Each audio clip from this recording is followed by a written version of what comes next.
All right, thanks everyone. So we called an audible, obviously last minute here, and switched up our format for this session, but thanks for coming. We are still going to record it, thus we're using mics, so we'll still continue to do that. So again, thanks for coming.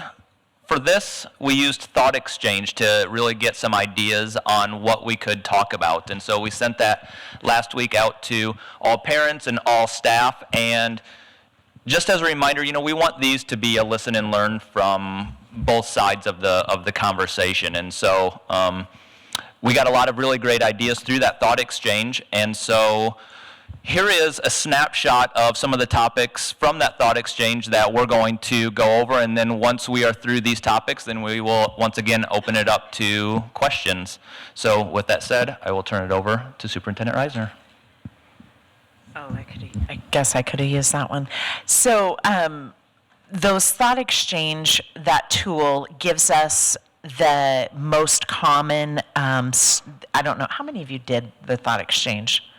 Okay, so it kind of, you star and it gives us like the top, however many we want to choose. And so these are the top ones that we decided to choose tonight. One of the things that there's a couple teachers here too, so I want to be clear on, we sent this Thought Exchange to both the teachers and the community, and we learned something from that.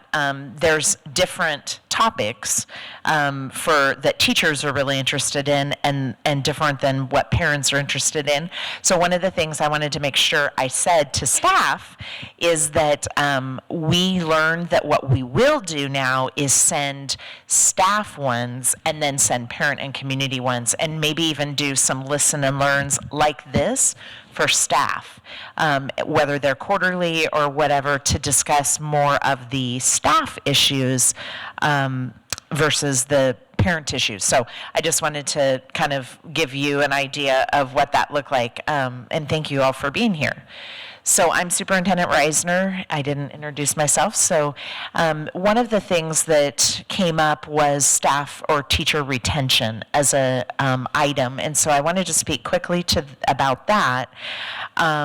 Because we too always want to retain our teachers. When we hire a new teacher, those of you that are teachers, we invest a lot of money and training into you, and so we want to keep the teachers that we have. And so as we look at this, we're going to be keeping data. One of the things that we started doing is having an exit interview. So staff that exits from us, we will be doing an online interview. So it's an online survey they can fill out, give us feedback. They usually have better results for that because people feel more comfortable being honest and open keyboard courage, than maybe sitting face-to-face. We also will offer the opportunity to have a face-to-face if people would prefer that way. So we're trying to really make sure that we give our employees that are leaving us a safe way to give us feedback. And then from that, we will develop strategies in terms of what we hear from those, that exit interview. In addition to that, we are looking at our data and are there certain areas or subject matter or buildings that people are exiting more frequently than other buildings. And so then that also gives us some information on maybe culture, climate, and those items. All of that information that we get we'll use from the exit interview as well as our Panorama Survey. So as parents, you took Panorama Survey. Our staff also took the Panorama Survey. And one of the key points on that survey that came up as the lowest, probably one of our very lowest overall scores, was around staff feedback. So feedback to teachers, regular feedback about their practice and about evaluation. And so that's something we're going to work really hard on, getting strategies in place so that we can address that. The second area was the Panorama Survey itself. And so we got some questions around when will that be released to the public. So we have I want to say first and foremost, it's taken us a long time to get to this place where we have a process now. So we'll take that Panorama survey again, but next year, you'll get results much quicker, and we have a process in place on how we want to use that to develop goals. So our administrators have had the opportunity to go through it. As staff members, if you haven't gone through it, how many of the staff members have gone through it already? Okay, so some buildings have, some buildings it's coming up, there's a plan, and then it will get released to the public. So January 24th is the release date that it'll go to the public, but we wanted to make sure that our staff was able to go through that before that release. And then there also will be some follow-up question and answer time at each building that as parents you have an opportunity to go in and do some type of format, whatever it is the building decides for that. So those were kind of the two areas that I think were most important for me to speak about tonight, and then I'll pass the mic to, who's next? Dr. Jones. Dr. Jones. Sure. Yeah, we can do it that way. Since this is informal, one of the pieces of feedback from the last group was maybe in between people, we could ask for questions so that it wasn't just boom, boom, boom, boom, boom, all of us answering all the time. So if you have any questions around teacher retention or Panorama survey that you want to ask, feel free. Are you going to survey retiring teachers? If they would get that they wouldn't get that survey because it doesn't go to the community, does it? Oh, the teacher retention? Oh. I was thinking Panorama. That's a great idea. So maybe throw some retired teachers Yeah. in the pot too, just to see, if they stayed a long time, what were the reasons why? Maybe that would feed into. Great idea. With your, I'll pass that on to our new HR director. That's a great idea. I like that. Just for my clarity, did I hear you say Just for my clarity, did I hear you say already retired teachers or retiring? Since they're doing this now, maybe the teachers that are retiring in the future now. would Yeah, be thank you. included in that. I appreciate the clarity. Thank you. I have a question. Do the teachers have an HR person that they can speak to if they're struggling, like if things are if it's just a difficult year and I'm watching some teachers that I love very dearly are weary, do they have a place and someone in the district that they can talk to? Because I'm really concerned about the support some of our teachers are receiving. Like emotional, Yeah. just some of the things they go through on a daily basis. I volunteer for, 45 minutes a week, and I was in tears leaving the school, and the secretary had to calm me down and I get to go home. They don't. And so I just want to make sure that they're emotionally supported. Does our district have counselors to help them process the things that they're seeing and they're working through, and when they're physically harmed, are they being taken care of? I'm just really worried about their physical and emotional well-being, I think. I really appreciate that. I would say that we definitely, as we move forward, we need to do more. So are we doing enough? No. We're not. And so I think as we move forward, our high school has a mental health provider that we have contracted with, and that provider is actually doing some support for staff. I don't know if you were aware of that. Okay, sorry if I... And so we're looking at that model and how can we implement that model at all of our buildings. The answer to the first question was yes, our human resource director would be that person that they can go to if they have not felt the support that they needed from their building principal and they're still feeling like I'm just really struggling, that. Or our directors. So we have an executive director of elementary and an executive director of secondary. And so that would be the next level after the principal, but I kind of hear you saying more kind of about their emotional and those physical needs that we might not be meeting. Did you Yeah, need I this? do want to Okay. add, yeah. Yep.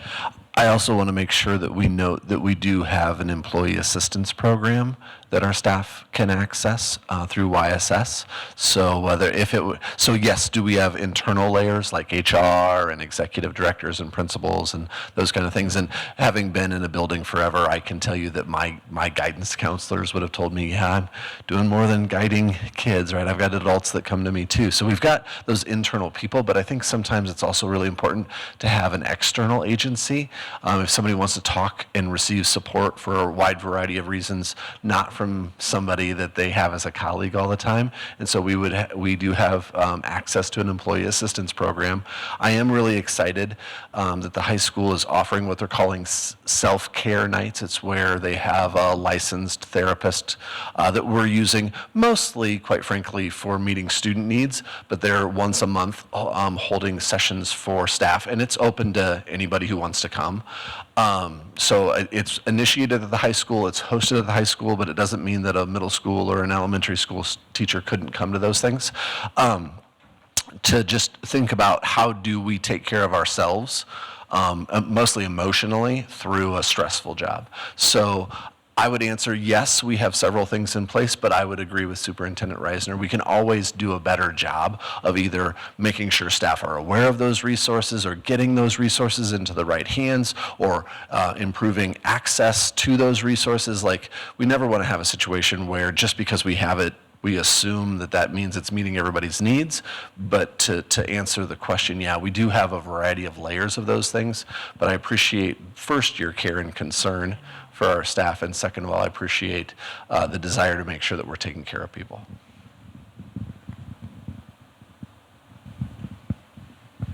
So you guys mentioned kind of the listen and learn. I guess maybe to kind of go off that question, that's kind of one of the things that you're looking to kind of tackle and challenge with listen and learn sessions within the schools, or? So I do a listen and learn in each building once during the school year, where I go and staff can sign up for. I was just at the middle school and they were just in, I just talked to them. And so they sign up for 15-minute blocks so that I get a chance to talk to all of our staff who want to talk with me one-on-one. It's really a great opportunity for me to hear some of their concerns, as well as some things that are really going well that they're like, don't touch, that kind of thing too. And so I did that last year, and it's a cycle, so I go to each building, and I'm in the middle of it right now. That's one opportunity, but we haven't done anything where we do something similar to this with teacher forums. And so that was what I was referring to on that, was that we could use kind of the same structure where we put out a thought exchange for teachers, and what are the key things that you would like to talk about, and then have teachers come in as well. So that's kind of one of those things I think that might be really helpful, but I would want to have some conversations with teachers and see if they thought that would be helpful. Good question. Yep. You were, in your teacher retention, you were talking about one of the things being feedback to teachers after evaluation. And I believe that kind of came up, I think, at the end of last year. And I know that at the end of last year, they set up some committees or something that were supposed to meet over the summer. And one of them was evaluation, and I think there was a couple of other different ones. And that didn't seem to happen. And I'm wondering kind of where those were and why those didn't quite happen. Because I know that like some of it was around stuff that is no longer negotiable, like the vacation and things like that. I don't remember all of them. I only know the evaluation one because I was on it, and I know it didn't. And I'm just kind of curious why, and if there's if the model for evaluations and feedbacks and things are going to have that input, or if that's going to be revised. I think it had something to do with somebody leaving or something. I don't really know. Though what you're speaking about were the items that were going to be going into the handbook that were no longer allowable to be in the teachers' contracts. And so there were focus groups for all of those items. The evaluation one, I can't remember who was leading that one, but maybe it was somebody that left. I'm going to guess. I think it was somebody. Okay. That, what we're working really hard on before we go to the evaluation side is getting an instructional framework in place, so that we have some coaching conversations that look more meaningful than, because we don't have a good model for what does good teaching look like.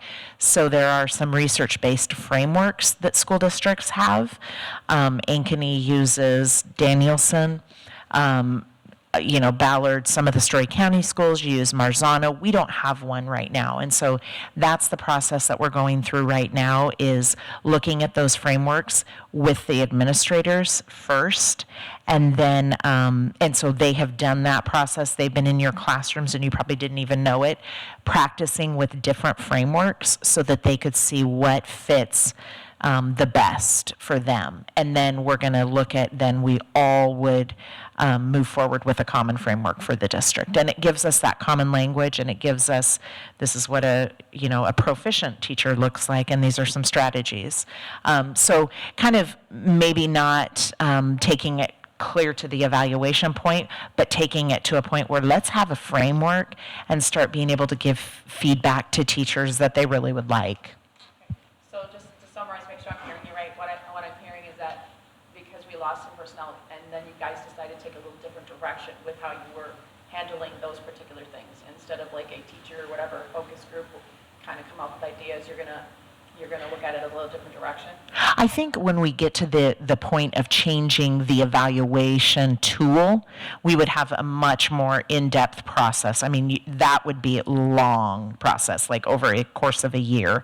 And we would have steps along the way where we have involvement from staff, we have involvement from principals, we have involvement from district people, and we'd work through that process. But really, I think that we need to back up and look at a framework first. Okay, thank you. Yep, good question, and thanks for summarizing.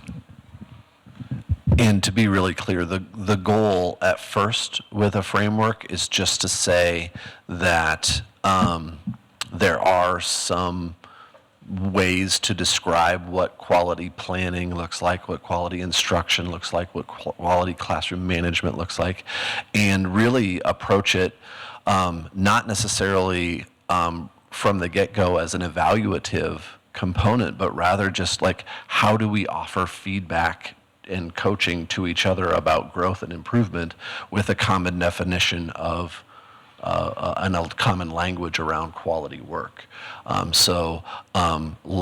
Several places would begin their work with an instructional framework, not as an evaluative tool, but simply as a way to define quality instruction and planning, and as a way to provide quality feedback, which would then correlate really nicely with what Superintendent Reisner spoke about as far as a low area on that Panorama Survey, saying that teachers want feedback that helps them grow.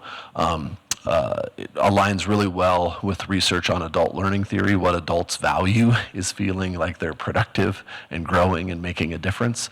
And so when the feedback that we provide or don't provide doesn't foster that growth, it's kind of, it doesn't, so it touches on teacher retention, it touches on teacher satisfaction, and it also, having a framework offers a way for us to have some systemic improvement and growth around, again, quality instruction that may then obviously naturally lead to an evaluative tool at some point. All right. Good evening, everyone. My name is Anthony Jones, and I'm the Director of Equity. Thank you all for being here. I know there's some other things that you could be doing right now and getting ready for the next day, and so we really appreciate you being here.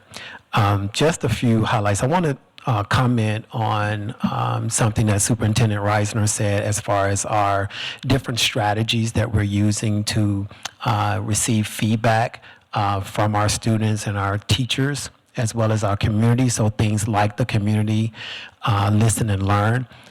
From my lens, I continue to push the idea that hopefully we can begin to not only invite community members in to listen to us, but just like Superintendent Reisner goes out to the buildings to listen to teachers, but even taking what we do here and go out into the community. So there are a lot of different community locations that we have throughout Ames that we can set up shop. And I know with some of the creativity that we have here and sharp minds that we can figure out a way to record in different places. But I would love to see the community listen and learn, go out to the Boys and Girls Club and host a listen and learn for parents to come in, or go out to Ames Public Library, or go out to some of the community centers at some of the apartment complexes that we have in Ames. And so I know as we continue to develop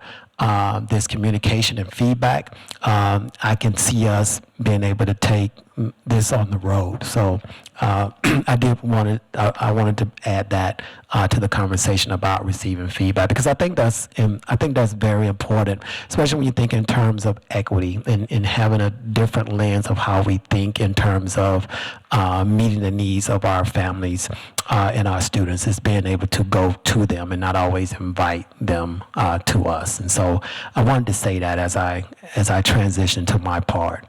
So two topics that came up with Thought Exchange for me, or for my department, was the equity update and the critical consciousness for the public. And so I put up just some updates, some quick pointers, and I'll give you a few minutes to read through those.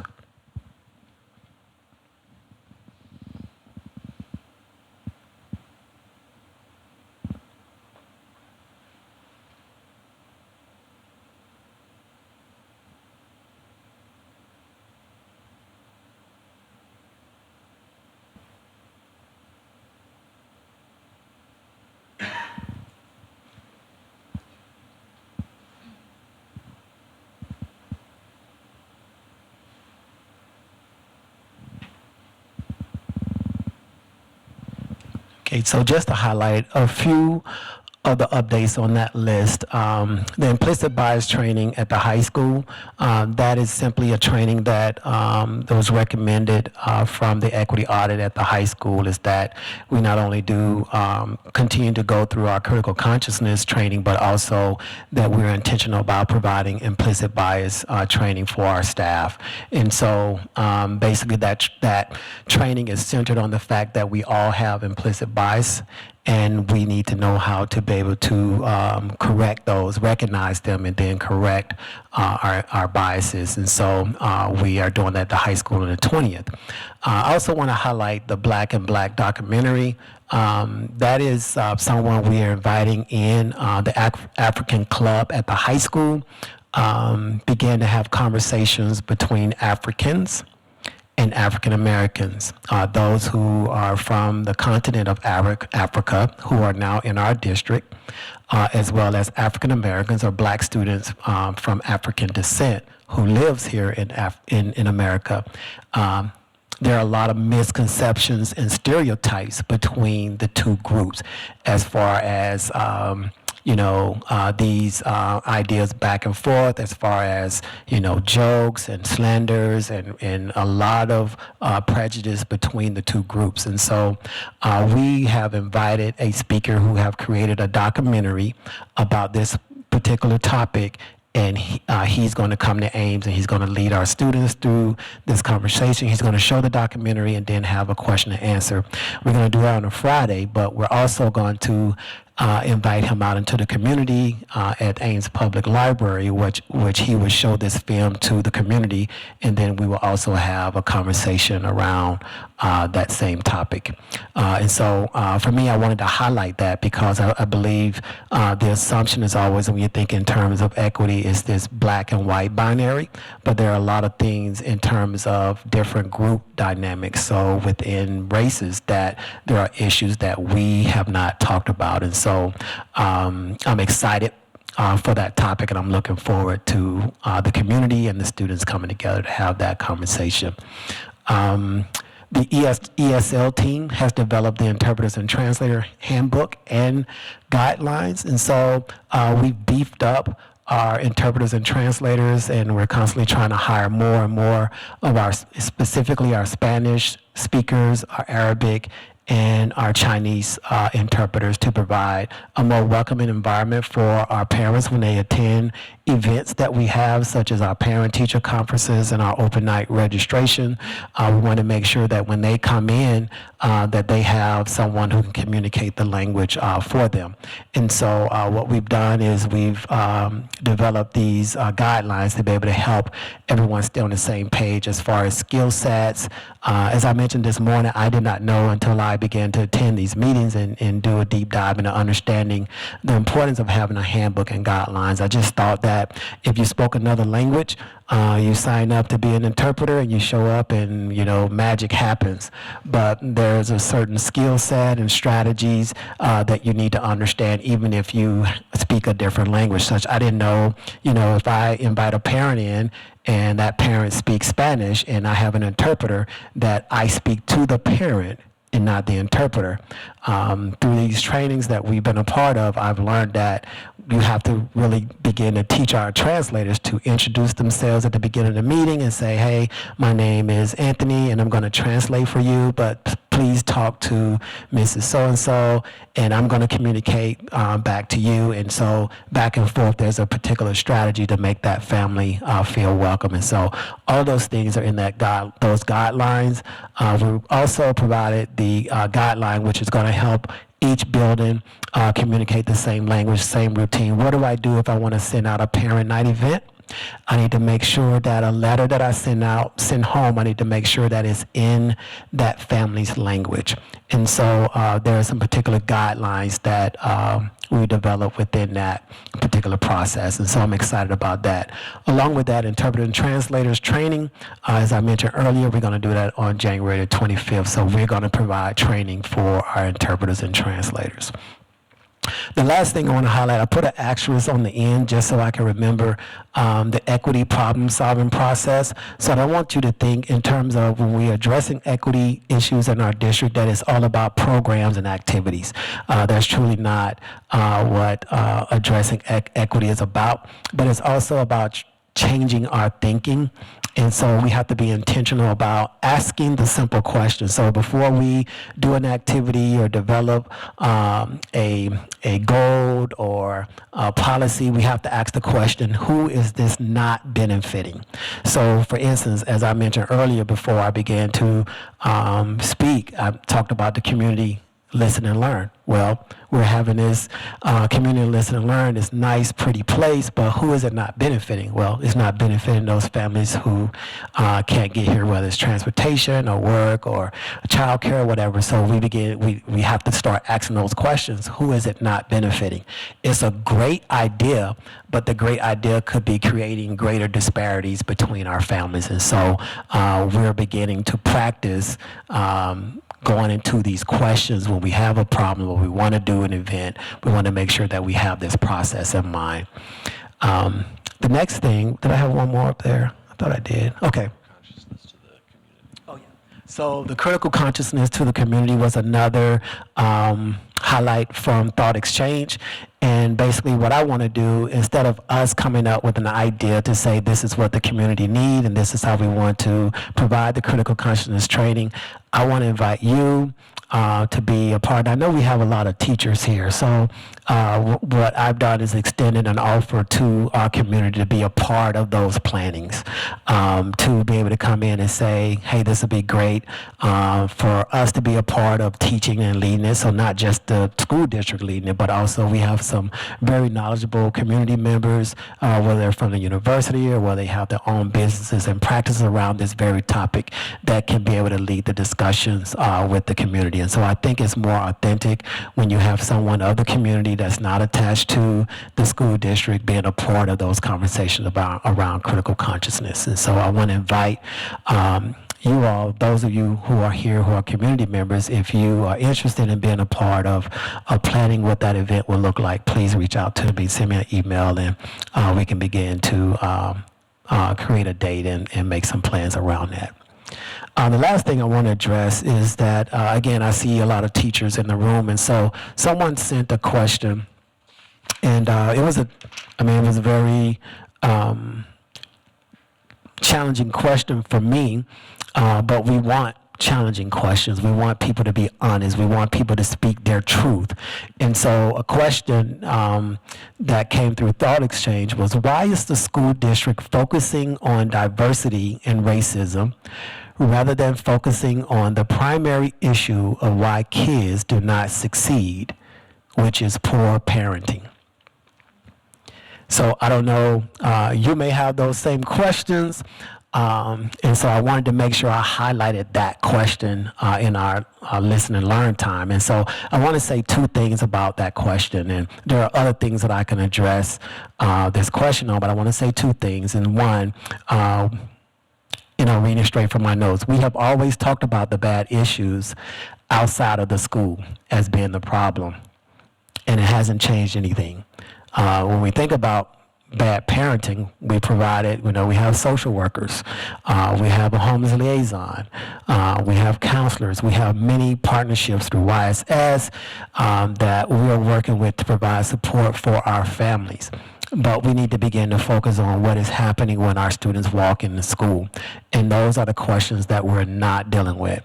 And so, again, being in Ames, Iowa, and I'll just leave it there, we're not comfortable talking about a particular topic, and that is race. And so we are really having conversations around race. And so race is what our data is showing us when we look at who is achieving in our district. And we know that predominantly white students and Asian students are doing well in our classes. We know that Asian and white students are signed up for our accelerated classes. We know that our white and our Asian students are in our ELP program. And so they're doing very well in our school district. Who is not doing well in our school district are those students who are Black, or African American, Latinx. Those students are not doing well in our district. So we have to deal and talk about those issues. The second thing is that I would address that question with is that because we have students, we're addressing this because we also have students with good parents who are also struggling in this district. And so I did the asterisk sign because, how do we define, what criteria and standards do we define bad parents and good parents? Because some of us, even in this room, may have come from a bad parent situation and still was able to be successful, right? But I gave an example of my own experiences of I have 3 kids currently in this attending the district. One has graduated as a sophomore at Iowa State. Another one is a sophomore at Ames High. Participated in band, on the cheer team, different clubs and activities. My sophomore at the high school is constantly talking to us about being homeschooled. My daughter at Iowa State, who graduated 2 years ago, doesn't even want to set foot on the campus. And so when you have, well-educated parents, according to our standards in the U.S., with degrees and things like that, and we have our kids saying that, they want to be homeschooled, or I don't want to step foot on the campus again. And so good parents, but students who have struggled in our district. I'll say this and then I'll pass it on. My time is up. Is that one thing I realized with being in school districts, and again, it's not just Ames, Iowa, but we are hyper focused on outcomes and high stakes testing and grades and reading levels. But we have missed the opportunity to really deal with issues that affect students even after they leave here. They may graduate with a 2.4 or 2.0, but what really lasts with students is how they felt when they were in our buildings. And we want to begin to raise the awareness of our teachers, our administrators, our secretaries, our counselors, our EAs, our volunteers, that what we say and how we interact with those who don't look like us matters, and it affects the outcomes that we're hyper-focused about. And so those are the things that we're doing. Those are the things that I'm constantly trying to remind our staff from my position. And it's definitely going to take more than me. It's going to take all of us to be able to raise our district, our community to another level. Thank you. So we can certainly open it up for questions. I think we're going to do a good job as well as far as recapping the questions that are asked, so that if people are watching this later, then they have a sense of what was asked as well. But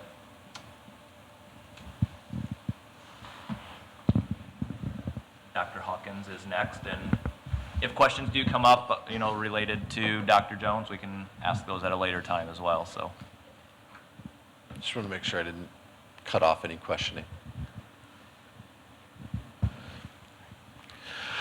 So my name is Jeff Hawkins. I'm very proud to be the Executive Director of Secondary Education for a system. I'm appreciating getting to know our community and our schools and my new role here. And speaking of appreciation, before I hop into the topics that kind of rose to the list of that thought exchange, I want to express appreciation for Dr. Jones. I did this earlier today too, but reading, it's really been interesting to sit in my seat and watch and listen to the reaction of the quote that he read of the audience members, both earlier today and now, and leading the conversation here and leading the conversations that are happening in our district isn't necessarily an easy thing, and I just want to commend him for his leadership with that. I'm very appreciative of it. Okay, so just as a reminder for all of us, the topics that are being addressed tonight were the ones that kind of rose to the top, if you will, through that thought exchange that went out to our staff, parents, and community members a couple of days ago. One of those was block scheduling. Quite frankly, of the thought exchange results, there were probably, I don't want to exaggerate, but maybe 7 or 8 issues that came back, something around scheduling, the use of time, how are we evaluating whether block scheduling is a good thing and whether we're getting from it what we want, so on and so forth. So what I wanted to do tonight was to kind of prepare you, or to inform you about some background, some research around the use of time. So how might we go about determining, is block scheduling a good thing? I'm going to use air quotes too. All right. So what many people would consider to be a really credible piece of research around the use of time in secondary schooling is called the Hanover Report. It's a report produced in 2014 from the Hanover Research Corporation this is a report specific to best practices in the use of scheduling and time with secondary students. Okay? And so I'm going to give you a second to read through those findings, and then I'm going to highlight a couple of things.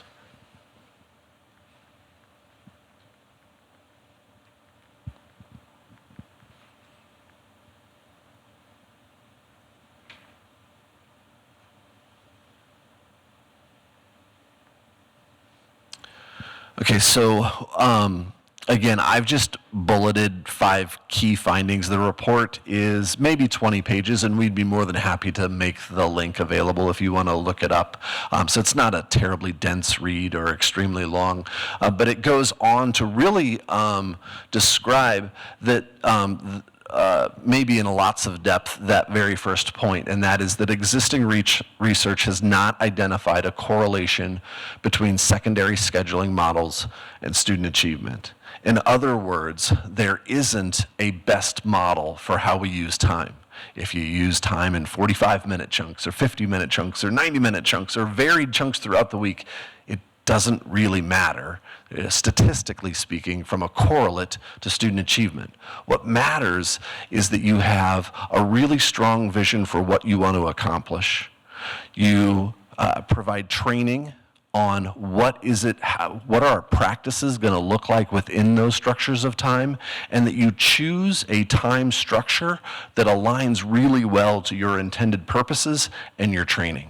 So how we choose the time structures we have should be grounded in our decisions about what is it that we want to accomplish with this time.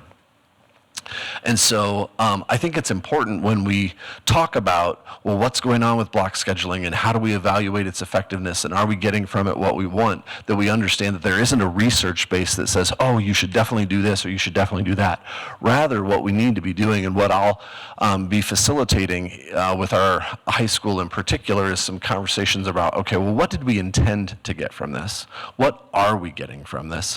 What is our vision for how we want to promote student success, right? And my opinion and my experience of being a former high school principal, you want a lot of flexibility, right? I might need to pull a kid who's struggling a little bit and give them some additional support, but I don't want that pulling to mean that they have to drop a class, right? So we'd want flexible uses of time. Again, that's just my 2 cents. Our high school may tell me something very differently than that. But how do we choose to use time to meet our intended purposes? And then how do we professionally develop staff to make sure that the strategies and approaches to engagement and instruction are well aligned with that purpose and the amount of time we choose, rather than thinking that the structure of the use of time is going to produce a result. Right, so I just want to be really clear with our community about the research base around that and the processes that we'll need to go through and the conversations that we're going to need to have to make sure that we actually are getting from our use of time what we intend to. In fact, the next slide is a quote from that Hanover report that reads, "The ideal schedule model for a particular district or school depends largely on which schedule matches the district's or school's priorities with respect to scheduling flexibility." So in other words, there's not a silver bullet on how to use time. You just have to know what you intend to do and then choose a time structure that aligns with your intentions. And so, again, lots of community question about how we use time, and what I would suggest is that an examination of our intents and purposes with the high school in particular, so I think that's the high school is the only one using block schedule right now, right? And it does a modified block schedule, which is what I would call what we run now, right? So it's not block every day, but some days we have block. Does a modified block schedule allow us to accomplish the purposes that we intend to? If the answer is yes, great. What professional development and training do we need to continue to do? I will say I know I personally sat in on one professional development session at the high school around use of how do we teach differently in 90 minutes than we do in 45? But we may need more training. If it doesn't, then what schedule does and how do we choose that schedule? And then also how do we professionally develop our teachers on that? I hope that makes some sense. In other words, I don't want you to feel like I'm avoiding the direct question of this, but there's a process needed, not a direct answer needed, in my opinion. Before I move on to therapeutic learning classroom, is it intended to ask between each? Okay, great, yeah. I just have a question. So from the perspective of the administration at the high school and the teachers, what was the intended goal when you moved, knowing that research background? Yeah. Well, I really don't know. What was the intended goal of moving to the modified block schedule? I really, Flexibility, was that the reason? yeah, okay, so yeah, I will. I'll repeat the question so that those at home can hear that. So the question essentially was, knowing that research base, what was the intended use of time going to that block schedule to be able to then go ahead and evaluate whether or not it's aligning with our purpose and whether we're getting what we want from it. And I really appreciate the question. To be really transparent with you, I have asked that question of as many current administrators, counselors, teacher leaders, people that I assume would have been in on the process of making that decision. I'm assuming it would have been a very collaborative, probably pretty involved process. And again, in very full transparency, everybody that I've asked has said, you know, I wasn't involved in that. Maybe if you ask Chad, maybe Chad. So I'm it's pretty laying our cards on the table right here for our community, but I've not been able to find a definitive answer to that. And so what I can commit to our community is that I will lead a very intentional process that we make sure that our choice of time, that may exist. I'm not trying to say it doesn't. I'm just saying in several intentional opportunities to ask that question, I've not come up with that answer. I think the former principal that was here did a presentation to the board at one point when they were transitioning into this, and a lot of the discussion was around teaching a new style of teaching that his vision was he was going to be working with the staff through block scheduling as they transitioned into the new high school building, which is much more modernized.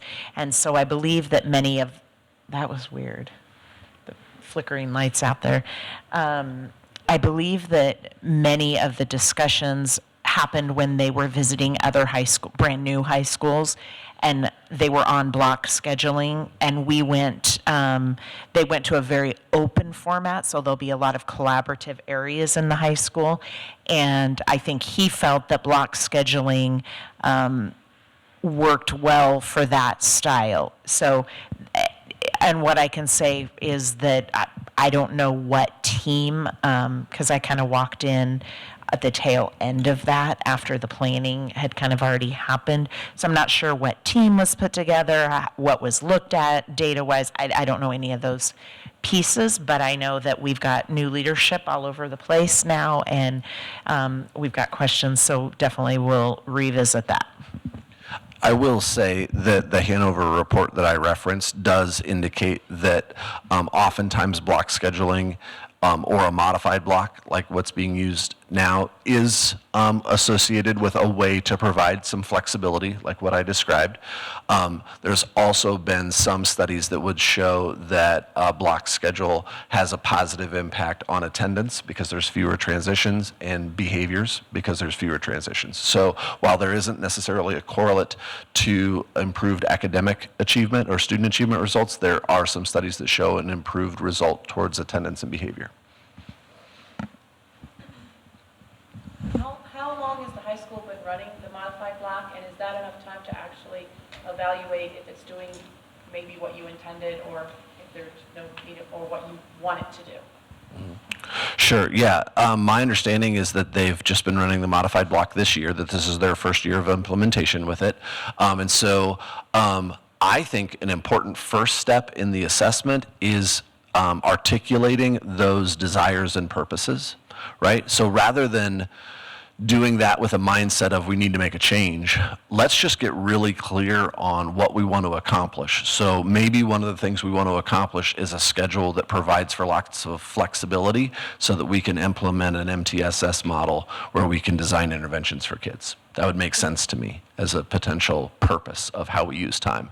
Okay, well then, if that's the case, does that cause us to look differently about what we do during a modified block day, or so I wouldn't say that examining purpose is necessarily going to automatically result in a change. It might just be that examining purpose, one, brings up conversations that already occurred, as Superintendent Reisner pointed out, or helps us clarify, oh yeah, this is another benefit we can get from that time. I just think if the research is clear that the benefit of use of time is about aligning it to your purpose, then we have to have clearly articulated purposes.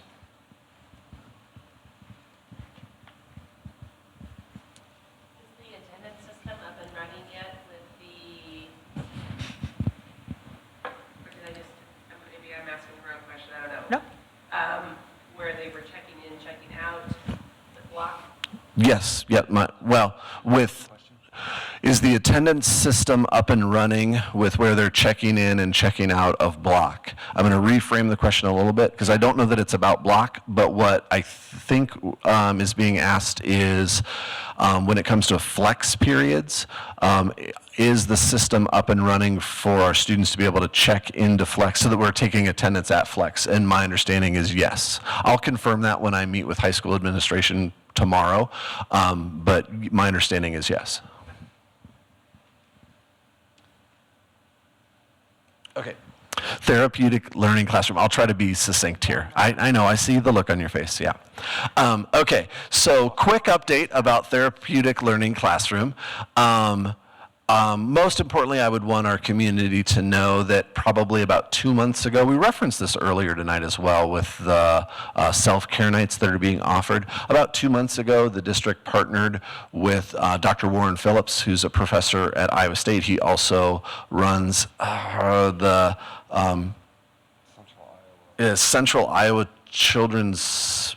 I'm so sorry, Dr. Phillips. I apologize if you end up watching this. I should be able to quote. He runs a psychology association or a psychology company, all right, that provides services to students and or adults, I suppose. And I would want you to know that we're partnering with him and his organization. There's a licensed mental health provider coming to the high school 3 days a week, sometimes 4 days a week, to really provide two things. One is direct service to students who have arranged that through his organization. Thank you. Central Iowa Psychological Services. Thank you very much, Dr. Dumas. The second thing that we're contracting with is, let's say that a teacher is just seeking consultative help, right? Like, I'm struggling with Jeff. This is what I'm seeing in my classroom. Here's what's going on. Can you offer me some suggestions and some strategies that I could use in my classroom? And so we've hired somebody, the same person who's coming in and providing direct services, to also be available on a consultative basis. So really that we can just help staff think through problem-solving ways to work with students who maybe are experiencing anxiety or other types of issues that are manifesting themselves in the classroom. So that's my quick update about the therapeutic learning classroom. That was less than 2 minutes. Is that just in the high school? Yes, ma'am. The question was, is that just in the high school? So yes, it is. And I know that I have received, when I was explaining this to another person in the district, they'd said, that's awesome, I'm glad that's happening. We could really use that at the elementary school. And so I know that there's a desire to expand that partnership and those services, yeah. What you guys are making sounds awesome, and I love that. And from an elementary parent perspective, we'll be in the middle school next, also be in preschool to elementary. I feel like a lot of these things are so great and we're implementing in the high school. And our elementary schools, our kids are struggling big time. And so I would love, like, what if we actually thought about hitting the ground level with these little kindergartners that are throwing kids into lockers and started having therapeutic classrooms for them and places for them and safe places so that at age 7, I'm not having to meet with the counselor because it's too much for my 7-year-old to go to school right now because he's struggling to watch the physical things that are happening around him on a daily basis, and his anxiety has now skyrocketed from a happy, bouncing-go-lucky kid. Watch from here this year plummet emotionally. And I want my kids to be integrated. I mean, I want this, but there's damage that's being done at our most vulnerable level, and that's just my concern. And so I know we need it at the high school level, and like I don't want to stop there, but I wish that we were trying some of these things at our lower levels too, because I don't see a lot of that being worked on. And I think we're there. I think I have a lot of hope, and I don't want to be that, like, the negative person. My daughter, I have a 5th grader now, and so I've been in the district for quite a while, and I'm just watching shifts, and I know things are flowing and everything, but from my 5th grader to, like, I'm getting ready to send one into preschool, I'm scared. Like, there's some scary things that are happening, and my 1st graders, I mean, our kids are healthy, strong kids are emotionally struggling because they're watching some pretty aggressive things happening in their classrooms. And so, I don't know, and so we're transitioning to elementary, so I guess my question is, how are we taking those really awesome, really great things, and like, thank you for working so hard on those, and like, so happy, because I'm gonna have a high schooler real soon, like, I'm gonna blink and that's gonna happen, and Yes, so, you will. like, but I'm excited, I have excitement of sending her into that next secondary stage, I really do. I've heard great positive things about our middle school and high school, like really really great things, so thank you for that. And so, but I'm just, can we like start working up front, like some of these littler ones, like that, like, I know it takes time to figure out the 504s and the IEPs, and I watch that every 3 months, first part of the school year, so, I don't know, that would just be my question, as we transition to elementary, like, how are we implementing these great things to our littlest ones in our district? So I don't know that I'm going to be able to restate the question, but I can. It's okay. It's okay. But I can paraphrase it, and that is, thank you for the services that are going on at the high school. There is most definitely a need for those services at our elementary, and we want to see that happen and hear the district's plan for how services are going to be provided to our elementary students to address needs that are occurring on a regular basis. Is that an okay paraphrase? Okay, all right. So again, yes, we've definitely heard consistent feedback of that sounds really cool. We need to expand it. And so there's that understanding. I would also say it's my understanding that last year, before I was here, there was not necessarily a school family advocate in every building. There was not necessarily a behavior strategist in every building. I know that. Do you want me to speak? Yeah, I'll let somebody who was here. But yeah. Thank you. Whew, got the mic away from him. I'm totally kidding. So this year what we did was we removed the counselors from the teaching rotation. They were part of the teaching rotation. And we added, I don't know if it's an addition, I'm sorry that I don't know the numbers. I think it's an additional counselor so that fellows had, maybe it was a half a council, I can't remember. Anyway, so that fellows had two, so our largest buildings had 2 counselors rather than 1, and that they would not be part of the teaching rotation, so that they would be able to assist and do small groups with students, problem solving, restorative practices. The other thing we did was we added 2 family advocates, student family advocates. So the Therapeutic Center at the high school is made up of 2 student family advocates and a juvenile court liaison.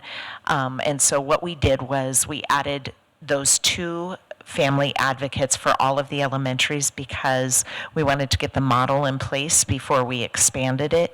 And then we added a behavior interventionist at every building. So before we shared, was it 2 elementary teachers, help me out, I think it was 2 elementary behavior interventionists for the whole district.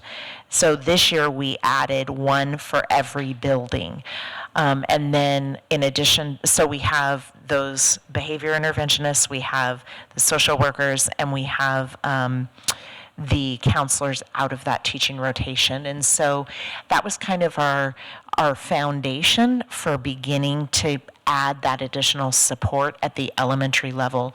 Iowa is this funky state for how they fund education, and we can't spend over even if we have the money in the bank, we can't spend over our spending authority for the year. So you have to really be incremental in how you add those supports at the building level so that you don't go over this weird number that they have. So that was how, and we did some creative funding and how we did that. So you're absolutely right in terms of we need some therapeutic type learning centers in our elementaries. That also takes space, and so we, I know the building you're at, and space is limited. So we're really trying to relook at how we deliver services at the elementary, meaning, is it really the best model to pull students out for every identifiable characteristic, like their EL, they get pulled out, their extended ELP, so the kind of the gifted, talented, they get pulled out. They get pulled out for success intervention. They get pulled out for special education. The list goes on. And so that model doesn't really produce great results, one for behavior, because there's data behind how not having that community within the classroom and dropping kids in the middle of lessons, just kind of what that creates. So working on changing the model on how we deliver services through a differentiation approach, and then how we kind of recapture some space to begin to put in some of things like therapeutic learning centers. So it's a process, and I just am so moved by tonight, you sharing and being so open and vulnerable. So thank you, and I want to make sure I get your email so we can follow up. No. I think you're done, right? He's got one more. Thanks. That felt like confidence, though. So the last time, we may want to revisit the questions in the middle. Anyway, the last topic that I've been asked to talk about tonight is ELP and acceleration. Again, I'm going to streamline this conversation. I would want the community to know that right now I'm leading committees, mostly internal. At this stage, teachers, counselors, other folks are ELP teachers, and so on and so forth, in order to look at our practices, both for qualification, our programming and services. Again, when we talk about acceleration, for the most part, what we're really talking about is math acceleration once we get through that middle school level. But I think this is a perfect example to tie back to something that Dr. Jones talked about, and that is taking a real thorough, deep dive into asking the question, who are our practices benefiting? And who is not benefiting through our practices? Who are our policies benefiting, and who is not benefiting through our policies? And there is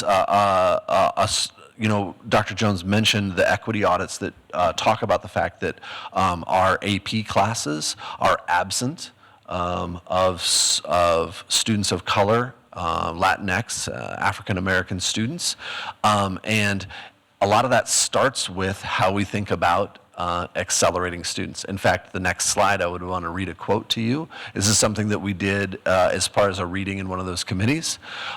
Burris is the author of the article, but you can see that it also references a study done in 1999 from the U.S. Department of Education. But it reads that studying advanced math in high school has an enormous influence on whether or not students subsequently enroll in a four-year college and earn a bachelor's degree. A U.S. Department of Education study found that taking advanced math in high school was more strongly associated with successful completion of college than any other factor, including high school grade point average and socioeconomic status. Typically, when we think about correlated factors, socioeconomic status is a pretty significant one. Again, I would grant you that a study done in 1999 is a little old at this stage, right? 20 years old. But the idea that casting a wide net, having very open processes for how we look at finding students who need acceleration and getting as many kids as we can into advanced courses is going to benefit all kids and going to benefit our system. So that is a brief. Did you want to take questions on ELP acceleration? I guess the question is, so you're not changing or finding ways that you practice, just how you get into it. Correct. I'm not wanting to change. No, there is not a desire to not have AP classes. There's not a desire to not have advanced classes, but we may need to look at our processes for how we. I'll give you an example, and these are conversations that need to be held. There's not decisions made, but it's like an example of things we're looking at.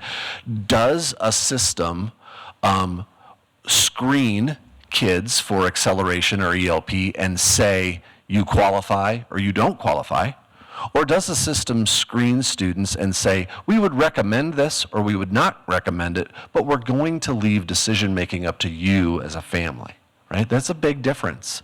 And it either opens a door or it closes a door. Again, lots of conversation needs to still be had, but every piece of research would suggest that all students, even the students who there's no doubt about it at all, would benefit from acceleration and advanced courses, benefit when we cast a wide net and we have very inclusive processes. I think the really important thing is that all students deserve and do better with a rigorous curriculum. And so making sure that we provide that at the secondary level and that we don't make assumptions that these students go into this class, these students go into this class, but that we give a rigorous secondary education to all of our students. Thank you. Okay, so the last two topics from the thought exchange are around future enrollment for the district and educational equity across elementary schools. So in terms of future enrollment, we hired a firm, a demographic firm, that is in the process of doing a study, and they visited our schools, and they're gathering lots of data about the community and where people are buying homes and living, and et cetera. And by the end of this month, they're due to have the report back to us. And so we're really excited about that because folks who do this for a living are very accurate in projecting 5 years with incredible accuracy, and even 10 years out with fairly decent accuracy about where can we expect kids to be enrolling in the district. And so we're very excited to be able to have data then to make decisions on where are we going to hire, where are we placing classes, et cetera, as opposed to projecting and best guessing. So we'll be getting that by the end of this month. And then the other issue of educational equity, so the question came up of how are we making sure that there aren't haves and have-nots? That if a kid goes to elementary X versus elementary Y, that they're not getting widely disparate educational outcomes. And so this is really the crux of systems. Any system in this country, any school system in this country is dealing with this issue of how do we decrease variance between school buildings.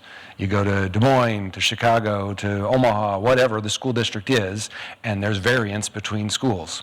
And the challenge of us as system leaders is to decrease that variance. And actually not only just decrease that variance across schools, but within schools. So that if my child has teacher A versus teacher B, they're not getting widely different educational outcomes. And so that is the challenge that we have as a system, is to reduce variance. Some of the things that we are engaged in to help to do that is, for instance, and this is an elementary issue because fortunately at the high school there's one high school, so there's the variance there is between teachers, right? So at the elementary we've got the different buildings. So what are some things that we're doing to address that? So common curriculum materials is really a key part of that. Making sure that all staff have access to and are using well quality curriculum materials. So in the language area of reading, this year we implemented reading units of study, and so those are the materials that we're really focused on, and along with those materials come certain practices. And so helping staff, supporting staff, and be able to use those materials well with kids. A few years ago we started a lot of work around foundations. Again, that also has not only materials, but instructional practices, some direct explicit instruction that goes along with that. And so that has been part of that. So that's kind of the academic side. Then in terms of like behavioral, socio-emotional learning type things. So you've got the PBIS, trying to engage all of our buildings around that. We'll be rolling out some new social emotional curriculum. Hopefully, the plan is by next fall to be able to have that as well in the district. So, and then finally, instructionally, It was alluded to earlier, this idea of an instructional framework, that we have a common language of instruction, that if we have a common language of instruction, then we can talk about instruction, and if we can talk about instruction, we can get better at our instruction. I always think about how any profession has a language that's associated with that profession. If you go into lawyers into a courtroom, that's the word I'm thinking of, into a courtroom, there's language that goes along with being a lawyer in that courtroom. If you go into a hospital and talk to a doctor or a nurse, they have language around what they're doing, and most of us have no clue what that means, other than, if we've watched some TV shows around doctors and lawyers. We have the same thing in schools, but we haven't clearly identified that nationwide or statewide or even district-wide. And so that's what that process of building that, of identifying an instructional framework allows us to have that common language. All of this work is about decreasing variance. Not only decreasing variance, but increasing performance, so increasing student learning outcomes.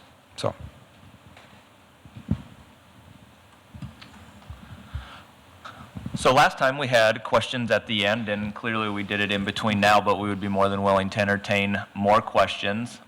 Before that, we do want to get your feedback on the structure of today, perhaps leading up to today, and if you have any suggestions. And so once again, we're doing that through Thought Exchange, where you are able to submit your thoughts and ideas on the structure for today, but then you're also able to see what other people wrote anonymously and rate those as well. So in order to be able to do this, you can, if you have an iPhone, you can open up your camera and it will send you to the link on Safari. I believe if you have an Android phone, you may need a QR code. Wait, though, they have to open up your camera and then put it up like that. And then there'll be a little thing that pops up on the top, usually, and click that. Thank you. I forgot you said, I didn't know if you said camera, but then after I said camera, I realized you did say camera. So then it was like, oops, now I talk for no reason. And we will certainly help troubleshoot as well.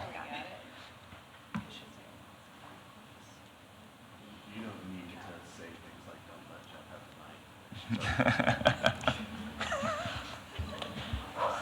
the mic." And while you're doing that, so you go in and you put your thought in there, and then as other people are giving their thoughts, you'll be able, if you keep refreshing, you're going to be able to rate thoughts, and then that's how we come up with, here are commonalities. And so the other thing, the other thing that I was going to say was, we're going to use this tool more and more and more, so encourage parents or others, if we send it to staff, encourage people to use it, because we're really, really gaining information from this. And this is our way of really hearing a lot of voices in a short period of time, and that helps drive our decision making. Is there a way for people like me that don't like to type full sentences with my phone to translate what I have on my phone now when I get home to my laptop, so I can do it on my laptop instead? Yeah, so if it's open on It just looks like one. It's just like one. it is a website. URL. So if you click, I'm going to give, so the question was, could we use this if we, yeah. yeah, it's a URL link, and so we chose for this as a captive audience to use the QR code. But when we sent the original Thought Exchange leading up to this event, we sent a URL link. So Yeah, we were wanting to make sure we got the feedback from people here about kind of what was helpful, what wasn't, that type of thing, so.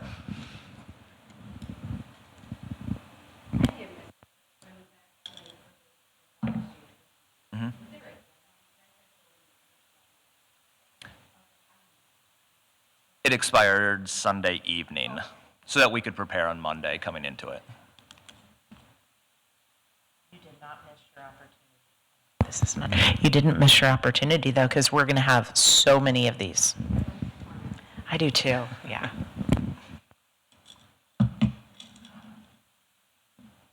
Okay, so if there are more questions, I think, we'll be around for a little while, but I think for the purposes of the video, we will end the presentation for tonight, and wanted to thank you again for attending.